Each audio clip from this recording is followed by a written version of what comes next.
സർക്കാരിനെതിരായുള്ള അഴിമതി ആരോപണങ്ങൾക്കിടയിൽ ഇടതുപക്ഷത്ത് ഇപ്പോൾ മറ്റൊരു പ്രധാനപ്പെട്ട പ്രശ്നം കൂടി ഉടലെടുക്കുന്നുണ്ട്.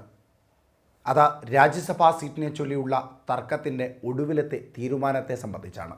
ഇളമനം കരീമും ബിനോയ് വിശ്വവും UDF നിന്ന് ഇടതുപക്ഷ പാളയത്തിലേക്ക് ജോസ് കെ മാണി എത്തിയപ്പോൾ ഒപ്പമുണ്ടായിരുന്ന MP സീറ്റ് അടക്കം രാജ്യസഭാ സീറ്റിലെ 3 പേർ മാറുമ്പോൾ ഇടതുപക്ഷത്തിന് ആകെയുള്ള 2 സീറ്റുകളിൽ ആരെ മത്സരിപ്പിക്കണം എന്ന കാര്യത്തിലാണ് ഇപ്പോൾ ആശയക്കുഴപ്പം ഉണ്ടാകുകയും ആ ആശയക്കുഴപ്പത്തെ പരിഹരിക്കുവാൻ വേണ്ടി ഇടതുപക്ഷം ശ്വാസം മുട്ടി ഓടുകയും ചെയ്യുന്നത്.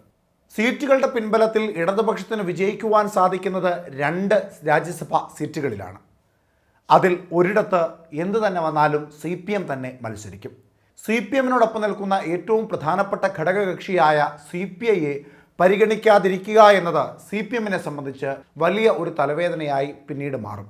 അതുകൊണ്ട് രണ്ടാമത്തെ സീറ്റ് CPIക്ക് നൽകേണ്ടത് ഏറ്റവും പ്രധാനപ്പെട്ട ഒരു കാര്യമാണ്. എന്നാൽ UDF പാളയത്ത് കൃത്യമായ രീതിയിലുള്ള പരിഗണന ലഭിച്ചിരുന്ന കാലത്ത് ഒരു വലിയ തരംഗത്തിൻ്റെ പുറത്ത് ഇടതുപക്ഷ പാളയത്തിലേക്ക് ഒപ്പം കൂടിയ ജോസ് കെ മാണി, അതും സ്വന്തം പിതാവിനെ പലതരത്തിലുള്ള അഴിമതി ആരോപണങ്ങൾക്ക് വിധേയരാക്കിയ പാർട്ടിക്കൊപ്പം എല്ലാ പിന്തള്ളലുകളെയും മറികടന്നുകൊണ്ട് ഇടതുപക്ഷത്തോടൊപ്പം വന്ന ജോസ് കെ മാണി UDF വിട്ട് LDFിലേക്ക് വന്നപ്പോൾ ഒപ്പമുണ്ടായിരുന്ന ഒരു രാജ്യസഭാ സീറ്റ്, ആ രാജ്യസഭാ സീറ്റിൻ്റെ കാലയളവ് ജൂലൈ 1 അവസാനിക്കുമ്പോൾ സ്വാഭാവികമായും ഇടതുപക്ഷത്തിനൊപ്പമുള്ള 2 സീറ്റുകളിൽ ഒരെണ്ണം കേരള കോൺഗ്രസ് എമ്മിന് നൽകണം എന്ന ആവശ്യം അവരും ഉയർത്തുമ്പോൾ തൃശങ്കൂലാണ് LDF. കഴിഞ്ഞില്ല, RJDയും ഉണ്ട് തൊട്ടു പിന്നാലെ. RJDയും ശക്തരായ രാഷ്ട്രീയ പ്രസ്ഥാനമാണ്. കേരള കോൺഗ്രസിന് കിട്ടേണ്ട അതേ പരിഗണനയും തങ്ങൾക്ക് ലഭിക്കണം. കഴിഞ്ഞ കുറേ നാളുകളായി ഇടതുപക്ഷത്തിൻ്റെ പലതരത്തിലുള്ള അവഗണനകളും തങ്ങളുടെ പാർട്ടി നേരിടുന്നുണ്ട്. അതുകൊണ്ട് എന്ത് വിഷയം വന്നാലും RJDക്ക് 2 സീറ്റുകളിൽ ഒരു രാജ്യസഭാ സീറ്റ് ലഭിക്കണം എന്ന് തന്നെയാണ് അവരും അവകാശവാദം ഉന്നയിക്കുന്നത്. ഇവിടെ തീരുമാനങ്ങൾ എടുക്കാൻ കഴിയാത്ത തരത്തിലേക്ക് വലിയ ബുദ്ധിമുട്ടിലായിരിക്കുകയാണ് LDF. പലതരത്തിലുള്ള അഴിമതി ആരോപണങ്ങളും അല്ലാത്ത പല പ്രശ്നങ്ങളും ഇപ്പോൾ പാർട്ടിക്ക് മുകളിലുണ്ട്. എന്നാൽ അതിനും മുകളിലാണ് ഇപ്പോൾ രാജ്യസഭാ സീറ്റിനെ ചൊല്ലിയുള്ള തർക്കം. രണ്ടാമത്തെ രാജ്യസഭാ സീറ്റിൽ CPIയെ പരിഗണിക്കുവാൻ തന്നെയായിരിക്കും CPMൻ്റെ തീരുമാനം. അങ്ങനെ വന്നാൽ കേരള കോൺഗ്രസിൻ്റെ സ്ഥാനം എന്താകും? ലോക്സഭാ തെരഞ്ഞെടുപ്പിൻ്റെ ഫലം കൂടി പുറത്തു വരുമ്പോൾ ഒരുപക്ഷെ തോമസ് ചാഴിക്കാടൻ പരാജയപ്പെട്ടാൽ പാർലമെൻറ്റിൽ പിന്നെ യാതൊരു പിടിപാടുമില്ലാത്ത പാർട്ടിയായി കേരള കോൺഗ്രസ് മാണി വിഭാഗം മാറുകയും ചെയ്യും. അതുകൊണ്ട് രാജ്യസഭാ സീറ്റിലെ രണ്ടാമത്തെ സീറ്റ് CPIക്ക് നൽകാതെ കേരള കോൺഗ്രസ് എമ്മിന് നൽകണമെന്ന ആവശ്യത്തിൽ അവർ ഉറച്ചു തന്നെ നിൽക്കുവാനാണ് സാധ്യത ഏറെയുള്ളത്. എന്നാൽ രാജ്യസഭാ സീറ്റ് നൽകാതെ മറ്റേതെങ്കിലും തരത്തിലുള്ള കൃത്യമായ പരിഗണന നൽകിക്കൊണ്ട് തന്ത്രപരമായ രീതിയിൽ ഈ പ്രശ്നത്തെ പരിഹരിക്കുവാനാണ് CPMഉം ഇടതുപക്ഷത്തിലെ ചില പ്രധാന ഘടകകക്ഷികളും തീരുമാനം എടുത്തിരിക്കുന്നത്. അവിടെ ഏത് തരത്തിൽ കേരള കോൺഗ്രസ് മാണി വിഭാഗത്തെ പരിഗണിക്കും എന്നുള്ളതാണ് ഒരു വലിയ ചോദ്യം. സ്വാഭാവികമായും CPM കേരള കോൺഗ്രസ് മാണി വിഭാഗത്തെ പരിഗണിക്കുവാനുള്ള ചില നീക്കങ്ങൾ നടത്തുന്നുണ്ട് എന്നാണ് ഇടതുപക്ഷ പാളയങ്ങളിൽ നിന്ന് മനസ്സിലാക്കുവാൻ സാധിക്കുന്നത്. അതിൽ ചർച്ചയിൽ മുൻപന്തിയിൽ നിൽക്കുന്ന ഒരു കാര്യം VS അച്യുതാനന്ദൻ്റെ അധീനതയിൽ ഉണ്ടായിരുന്ന ഭരണപരിഷ്കാര കമ്മീഷൻ ചെയർമാൻ എന്ന സ്ഥാനമാണ്. VS അച്യുതാനന്ദൻ്റെ ശാരീരിക ബുദ്ധിമുട്ട് കൊണ്ട് നിലവിൽ അദ്ദേഹം ആ പദവി അലങ്കരിക്കുന്നില്ല. അങ്ങനെ വരുമ്പോൾ ആ പദവിയിലേക്ക് കേരള കോൺഗ്രസ് മാണി വിഭാഗത്തിൻ്റെ ചെയർമാനായ ജോസ് കെ മാണിയെയോ അല്ലെങ്കിൽ കേരള കോൺഗ്രസ് എം തീരുമാനിക്കുന്ന ഏതെങ്കിലും ഒരു പ്രധാനപ്പെട്ട നേതാവിനെയോ ആ പദവി നൽകിക്കൊണ്ട്, അതായത് VS അച്യുതാനന്ദൻ ഉണ്ടായിരുന്ന അതേ ഭരണപരിഷ്കാര കമ്മീഷൻ ചെയർമാൻ എന്ന പദവി അതേ ക്യാബിനറ്റ് അംഗീകാരത്തോടുകൂടി നൽകുക എന്ന തീരുമാനത്തിലേക്കാകും സ്വാഭാവികമായും ഇടതുപക്ഷം അല്ലെങ്കിൽ CPM എത്തുവാനുള്ള സാധ്യത ഏറെയുള്ളത് എന്ന ഇടതുപക്ഷത്തിന് ചില പാളയങ്ങളിൽ നിന്ന് വരുന്ന വാർത്തയാണ്. അതല്ല എങ്കിൽ പിന്നീട് അനുനയം നടക്കുവാനുള്ള സാധ്യത ഉള്ളത് 2026 വരാൻ പോകുന്ന നിയമസഭാ തിരഞ്ഞെടുപ്പിൽ CPIക്ക് നൽകുന്ന അതേ പരിഗണന തന്നെ കേരള കോൺഗ്രസ് മാണി വിഭാഗത്തിനും CPM നൽകുവാനുള്ള സാധ്യതയാകും ഉണ്ടാവുക. അതായത് കേരള കോൺഗ്രസ് മാണി വിഭാഗത്തിന് വിജയപ്രതീക്ഷയുള്ള നിയമസഭാ മണ്ഡലങ്ങളിൽ സീറ്റുകൾ നൽകുക എന്ന തീരുമാനമാകും ഒരു പക്ഷേ ഭരണപരിഷ്കാര കമ്മീഷൻ സ്ഥാനം കേരള കോൺഗ്രസ് മാണി വിഭാഗത്തിന് വേണ്ട എന്ന് പറഞ്ഞാൽ പിന്നീട് മുൻപോട്ട് വയ്ക്കുവാൻ സാധ്യതയുള്ള മറ്റൊരു പരിഗണന.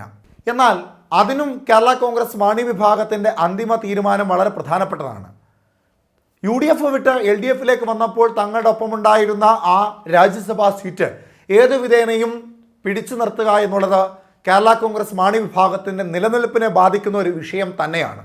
കാരണം 2024 ലോക്സഭാ തെരഞ്ഞെടുപ്പിൽ തോമസ് ചാഴിക്കാടിൻ്റെ പരാജയവും രാജ്യസഭാ സീറ്റ് ഇല്ലായ്മയും ഒക്കെ കൂടി വരുമ്പോൾ അത് കാര്യമായ രീതിയിൽ കേരള കോൺഗ്രസ് മാണി വിഭാഗത്തെ തളർത്തിക്കളയും. UDF-നോടൊപ്പം നിന്നിരുന്ന പരിഗണന ഇപ്പോൾ LDF-നോടൊപ്പം നിൽക്കുമ്പോൾ ലഭിക്കുന്നില്ല എന്നൊരു ചിന്തയും വർത്തമാനവും ഒക്കെ കേരള കോൺഗ്രസ് മാണി വിഭാഗത്തിൽ നിന്ന് ഇപ്പോൾ തന്നെ ഉടലെടുക്കുന്നുമുണ്ട്. ഇനി മറ്റൊരു പ്രധാനപ്പെട്ട കാര്യം തെരഞ്ഞെടുപ്പാണ്. 6-ാം തീയതിയാണ് രാജ്യസഭാ സീറ്റിലേക്കുള്ള നോമിനേഷൻ നൽകേണ്ട അവസാന തീയതി.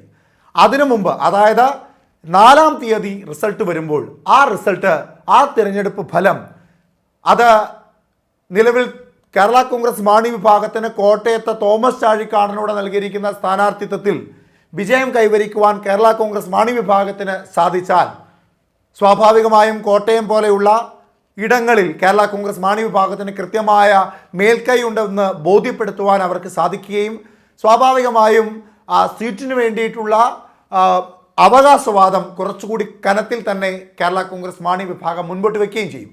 അതുകൊണ്ട് വരാൻ പോകുന്ന തെരഞ്ഞെടുപ്പിലെ വിജയപരാജയം ഈ രാജ്യസഭാ സീറ്റിൻ്റെ ആവശ്യം ഉന്നയിക്കലുമായി ബന്ധപ്പെട്ട് വളരെ പ്രധാനപ്പെട്ട ഒരു വിഷയമാണ്. ജൂൺ 25-ാം തീയതി നടക്കുവാൻ പോകുന്ന രാജ്യസഭാ തെരഞ്ഞെടുപ്പിൽ നിലവിൽ ഇളമനം കരീമും അതുപോലെ തന്നെ ബിനോയ് വിശ്വവും ഒപ്പം ജോസ് കെ മാണിയും രാജിവെക്കുന്ന ഇടങ്ങളിലേക്കുള്ള ചർച്ചയാണിപ്പോൾ LDF-നെ കാര്യമായി വെള്ളം കുടിപ്പിച്ചിരിക്കുന്നത്. അതിന് ഇടതുപക്ഷം മുൻപോട്ട് വയ്ക്കുന്ന ഈ ആവശ്യങ്ങൾ അല്ലെങ്കിൽ ഈ പരിഗണനകൾ കേരള കോൺഗ്രസ് മാണി വിഭാഗം സ്വീകരിച്ചില്ല എങ്കിൽ സ്വാഭാവികമായും ഒരുപക്ഷെ വീക്ഷണം എഴുതിയതുപോലെ UDF-നോടൊപ്പം തന്നെ കേരള കോൺഗ്രസ് മാണി വിഭാഗം പോകുവാനുള്ള സാധ്യതയുണ്ട്. ഇനി അതുമല്ല, RJD-യെയും കൃത്യമായ രീതിയിൽ പരിഗണിച്ചില്ല എങ്കിൽ കഴിഞ്ഞ കുറേ നാളുകളായി RJD-ക്കുള്ളിൽ പുകഞ്ഞു പൊന്തുന്ന ഒരു പ്രധാനപ്പെട്ട വിഷയം തങ്ങളെ ഇടതുപക്ഷം പരിഗണിക്കുന്നില്ല എന്നുള്ളതാണ്. അപ്പോൾ ഇത്തരത്തിൽ തങ്ങൾ ഏറ്റവും അവസാനം ശക്തമായി ഉന്നയിച്ച ആ രാജ്യസഭാ സീറ്റ് കൂടി നൽകിയില്ല എങ്കിൽ അത് RJD-യുടെ കൂറുമാറ്റത്തിന് കൂടി വഴിതെളിക്കുവാനുള്ള സാധ്യതയും ഏറെയാണ്. കേരള കോൺഗ്രസ് മാണി വിഭാഗം സീറ്റ് ആവശ്യപ്പെട്ടപ്പോൾ തന്നെ കാര്യമായ രീതിയിൽ അവരെ പരിഗണിക്കുന്ന ചർച്ചകളൊക്കെ ഇടതുപക്ഷത്തിൽ നടക്കുമ്പോഴും RJD-യെ കൃത്യമായി പരിഗണിക്കുന്ന യാതൊരു ചർച്ചകളും ഇടതുപക്ഷ പാളയങ്ങളിൽ നടക്കുന്നില്ല എന്നുള്ളത് പാർട്ടിക്കുള്ളിൽ, പ്രത്യേകിച്ച് RJD-ക്കുള്ളിൽ വലിയ ഭിന്നാഭിപ്രായങ്ങളൊക്കെ ഉരുത്തിരിഞ്ഞു വരുന്നതിന് കാരണമായി മാറിയിട്ടുണ്ട്. എന്തായാലും രാഷ്ട്രീയ കേരളത്തിൽ ഇപ്പോൾ രാജ്യസഭാ സീറ്റ് ഉണ്ടാക്കുന്ന കോളിളക്കം ചെറുതൊന്നുമല്ല. CPI-യെ പരിഗണിക്കാതെ കേരള കോൺഗ്രസ് മാണി വിഭാഗത്തെ പരിഗണിക്കുവാൻ സാധിക്കാതെ പോകുന്ന ഇടതുപക്ഷത്തിന് പരിഗണനയുടെ ഭാഗമായി നൽകുന്ന പുതിയ ഇടങ്ങൾ, അതായത് ഭരണപരിഷ്കാര കമ്മീഷൻ സ്ഥാനമടക്കമുള്ള പല പരിഗണനകളും നൽകുമ്പോൾ അവയെല്ലാം കേരള കോൺഗ്രസ് മാണി വിഭാഗം തള്ളിക്കളഞ്ഞ് രാജ്യസഭാ സീറ്റിനു വേണ്ടി ഒറ്റക്കാലിൽ നിൽക്കുകയാണെങ്കിൽ അത് രാഷ്ട്രീയ കേരളത്തിലെ പുതിയ പടലപ്പിണക്കങ്ങൾക്കും പുതിയ രൂപമാറ്റങ്ങൾക്കും വഴിതെളിക്കുമെന്ന് തന്നെ പറയാം.